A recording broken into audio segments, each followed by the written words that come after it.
ایک بات تو کلیئر ہو گئی کہ آصم منیر صاحب نے یہ بتا دیا کہ عمران خان صاحب پہ جو کیسز ہیں وہ قانونی نہیں ہے, ان کا قانون سے کوئی لینا دینا نہیں ہے.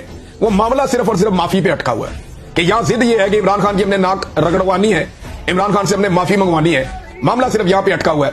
اور وہ شیر کا بچہ جیل میں معافی نہیں مانگ رہا, اس کو روزانہ تنگ کرتے ہیں, تنگ و تاریخ جگہ کے اوپر رکھا ہوا ہے, اس کو باہر نکلنے کو نہیں دیتے, اس کو سہولیات اسے چھین لیتے ہیں, کبھی بجلی بند کر دیتے ہیں, کبھی انفارمیشن بند کر دیتے ہیں, کبھی ملاقاتیں بند کر دیتے ہیں, اس کے بیٹوں سے بھی اس کی بات نہیں کرواتے.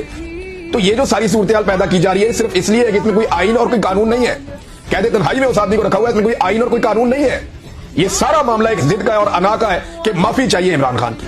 تو اب اپنا مائنڈ ڈسکلوز کیا آرمی چیف نے کہ سچے دل سے عمران خان صاحب معافی مانگے تو تب جا کے معاملہ آگے بڑھے گا. یعنی لبے لباب اس کا یہی ہے کہ سیاسی مصالحت کا ایک ہی طریقہ ہے, ورنہ ملک میں, اور یہ سیاست میں مداخلت کی بدترین ایگزامپل ہے.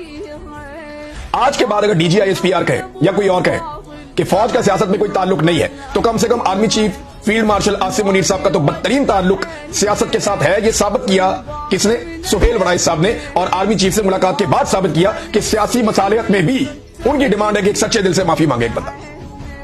تو یہ تو سیاست کے اندر بدترین کردار ہے, اس کو کوئی کچھ کیا نام دے.